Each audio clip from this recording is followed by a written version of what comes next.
বাংলাদেশে শেখ হাসিনার পতন ও গণঅভ্যুত্থানের মাধ্যমে নতুন সরকার শপথ গ্রহণের পর থেকেই ভারতের বাংলাদেশ নীতি ছিল কিছুটা অস্পষ্ট। তবে বাংলাদেশে চিন্ময় কৃষ্ণকে গ্রেপ্তারের পর সংখ্যালঘু ইস্যু টেনে ভারতের বিবৃতির মাধ্যমে ক্রমশ পরিস্থিতি ঘোলাটে হতে থাকে। বিদ্যমান উত্তেজনায় ঘি ঢালে ভারতীয় মিডিয়া হাউসগুলো সংবাদ প্রকাশের নামে অহরহ অপসংবাদ ও ভুয়া তথ্যের মাধ্যমে বিভ্রান্তি ছড়াতে থাকে ভারতীয় গণমাধ্যমগুলো, যে কারণে দুদেশের সম্পর্ক ঠেকে তলানিতে।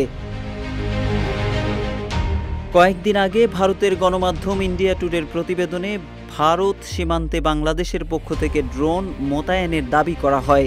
পরে অন্তর্বর্তী সরকারের প্রধান উপদেষ্টার প্রেস উইং ফ্যাক্টের ভেরিফাইড ফেসবুক পেজে এক পোস্টে ইন্ডিয়া টুডের সংবাদ যে ভুয়া তা জানানো হয়। এদিকে বাংলাদেশের ড্রোন মোতায়েন নিয়ে বানোয়াট সংবাদ প্রকাশ করলেও এখন বাংলাদেশ সীমান্তে এন্ট্রি ড্রোন ইউনিট মোতায়েন করার ঘোষণা দিয়েছে ভারত।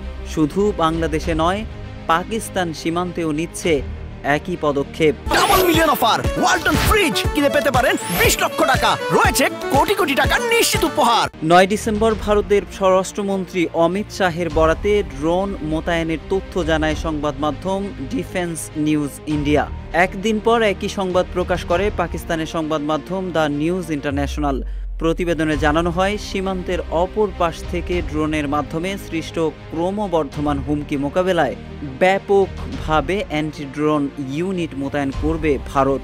এদিকে ভারতের এই অ্যান্টি ড্রোন ইউনিট মোতায়েন করার উদ্দেশ্য হল সীমান্তের অপর পাশ থেকে বাংলাদেশ কিংবা পাকিস্তান যদি কখনো কোনো ড্রোনের মাধ্যমে ভারতে হামলা চালায়, তাহলে সেটা যাতে চরমভাবে মোকাবেলা করা যায়।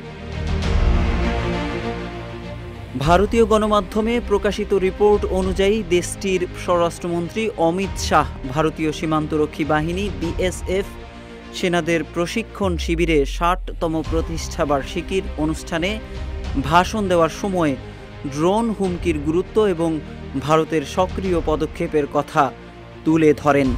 এ সময় অমিত শাহ বলেন, পাকিস্তান এবং বাংলাদেশের সঙ্গে সমগ্র সীমান্তে সংবেদনশীল এলাকাগুলো পর্যবেক্ষণ করার জন্য ব্যাপকভাবে সমন্বিত ব্যবস্থাপনা বাস্তবায়ন করবে ভারত। ক্রমবর্ধমান হুমকির কথা উল্লেখ করে অমিত শাহ বলেন, মানববিহীন আকাশযানের মাধ্যমে সৃষ্ট ক্রমবর্ধমান হুমকির প্রতিক্রিয়ায় ভারতীয় সীমানা সুরক্ষিত করতে বিস্তৃত অ্যান্টি ড্রোন ইউনিট প্রতিষ্ঠা করবে ভারত।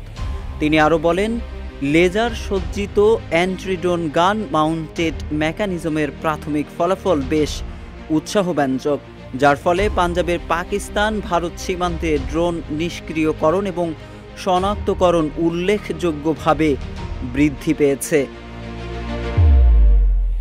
ভারতীয় একটি সংবাদ মাধ্যম দেশটির সরকারি তথ্যের উদ্ধৃতি দিয়ে জানিয়েছে, 2023 সালে প্রায় 110টির তুলনায় এই বছর 260টিরও বেশি ড্রোন পাকিস্তানের কাছে ভারতের সীমান্ত থেকে ভূপাতিত করা হয়েছে।